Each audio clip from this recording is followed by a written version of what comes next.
Hi, good morning everybody. Welcome back to the Walker Reading Channel. Saturday morning. It is a dreary, dismal, foggy, cloudy, cold, windy day in Chicago. It is just completely miserable outside. And I guess it fits that I kind of feel miserable today as well. Focused my video today, my blog today on the difficulties of kind of figuring out who you are as a person. So in order to tell you about how I came out to my family, I need to, I guess, first start and give you a little background. I'm from a very rural countryside farm area, and there really were no gay people in my town. You know, gay was something that you didn't even hear. In fact, when I was younger, and I'm only 30 years old, but when I was younger in school, you know, people didn't say, "Oh, that's so gay." I mean, now today you see it on Twitter. Every time I go home to see my family, I hear people say that just as a normal course of action. "Oh, that's so gay. That's so gay." And I'm amazed that I grew up there for 20 years in this rural region, and it was never really said, and it was never really even mentioned. And then, you know, 10 years later, after I've left and come back to visit my family, I hear these phrases used, and people, it's odd because you see people catch themselves, that people that know that I'm gay, they catch themselves when they're talking to me if they drop the word fag or faggot or gay, and it seems that they try to, you know, they feel awkward because they know that I'm gay, and then they kind of feel like very awkward. And I don't feel bad. I do feel bad to a certain degree. I don't think anyone should have to feel awkward about just, you know, normally speaking, but the derogatory term around it, you know, it's just like the N-word. It's anyways. So I come from a very rural region. Gay is just not, there were no gays, there are no gays. And when I was, I didn't know I was gay probably until somewhere in middle school, probably somewhere in like 5th or 6th grade. Prior to that, I was just a normal little boy. I did Boy Scouts. I did a whole bunch of things, tons of activities. Sex wasn't really on my mind. I wasn't even developed at that point, so it didn't even occur to me to think of people that way. I think I actually had a crush on Brandy, girl, if you're watching this. I think Brandy's married with kids these days, but we used to live, you know, kind of down the road. Well, yeah, we used to live down the road from each other. She lived on one farm and I lived on another. I think it was like in the kindergarten or something that we were on the same school bus and we just happened to sit next to each other. And she was a pretty girl, she was nice, and it was just a cute little kindergarten crush. Anyways, so I didn't really start thinking about things sexually actually until about the 5th grade. And it was kind of embarrassing. I was on the bus and virginity came up, and I didn't know what the word meant, virgin. I didn't know what a virgin was. And I got teased by people asking me, you know, "Are you a virgin?" I didn't know. And they teased you, you know, you don't know. So that was like my first sort of wake-up call that, like, wow, there's this whole other world out there that is not. And at that age, it's, you know, I couldn't have been more than maybe like, what, 10 years old?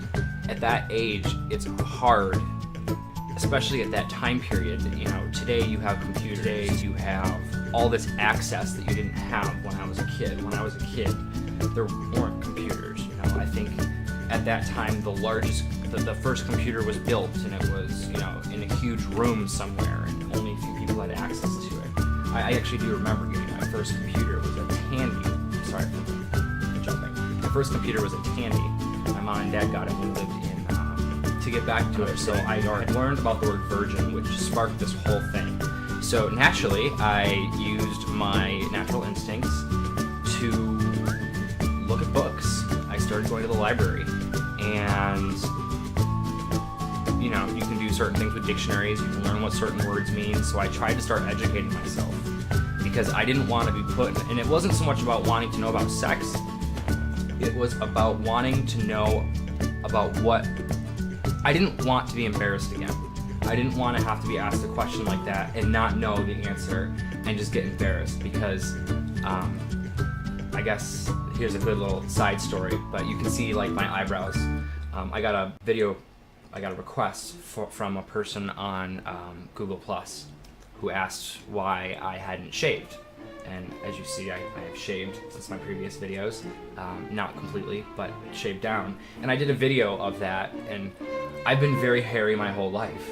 And in fact, so hairy that I had Spock.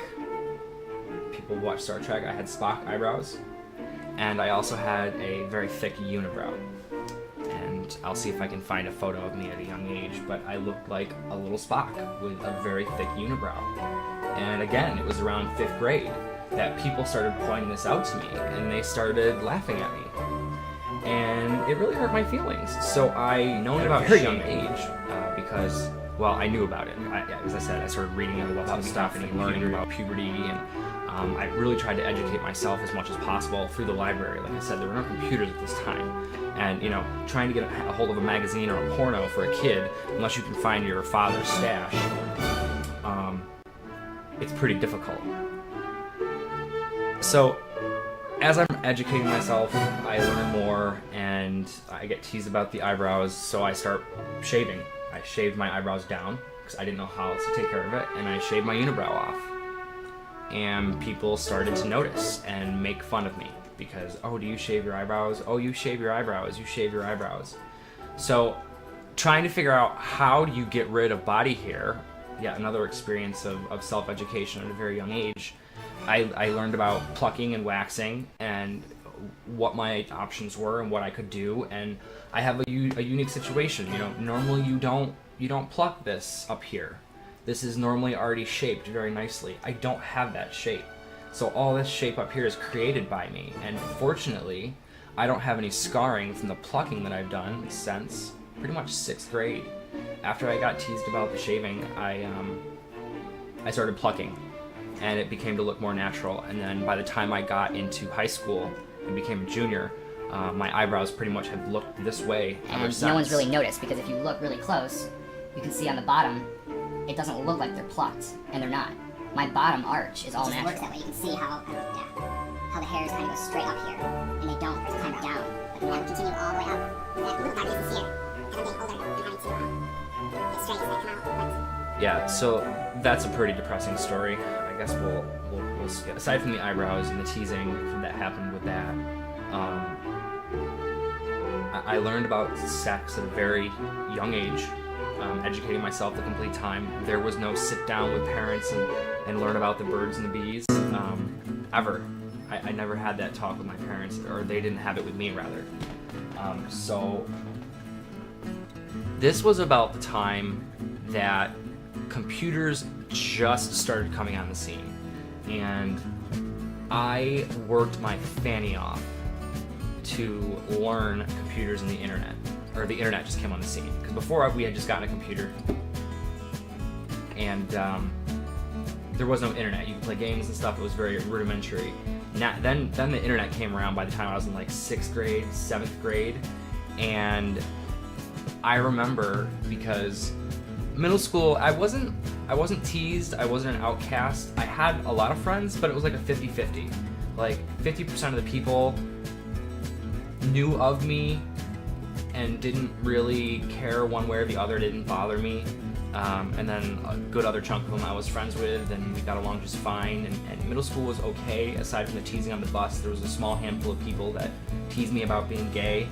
Again, I had to go figure out what that was. I didn't know what that was. And I think it was on the bus around the time that I had the virgin conversation, something like, "Are you gay?" And in fact, it may have been a result of me shaving my eyebrows that brought that up. I had to go learn about what that was. And even then, it didn't really click with me yet about what I wanted, or even who I was. I was just learning for learning's sake. But I knew that it was supposed to be boys and girls, and I got a girlfriend real quick. And I thought, okay, this is what you're supposed to do. If I don't want to be called gay, I have to get a girlfriend. And I did. I got a girlfriend, Elizabeth. And we dated for that first 5th grade year. And I got to first base with her, and it was like totally cool. And I got to talk about it, and for like 15 minutes, there was a little bit of fame, but in the end, it was fruitless. So that was pretty much the middle school years. There was no major revelations. I just started learning about all this stuff, and it really wasn't until junior year in high school, or maybe it was like 8th grade when my parents split up. It was just before my parents split up and my dad was still living in the house, and I remember going into the basement and stumbling across porn, which every kid probably does.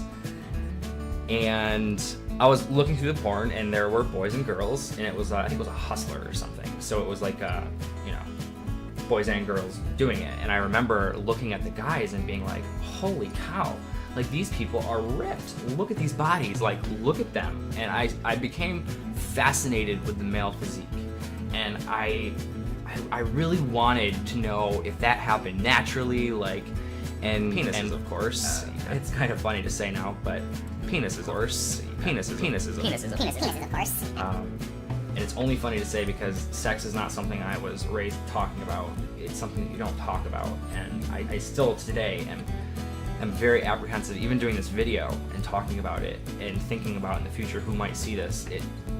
It still bothers me, and it shouldn't, but it does.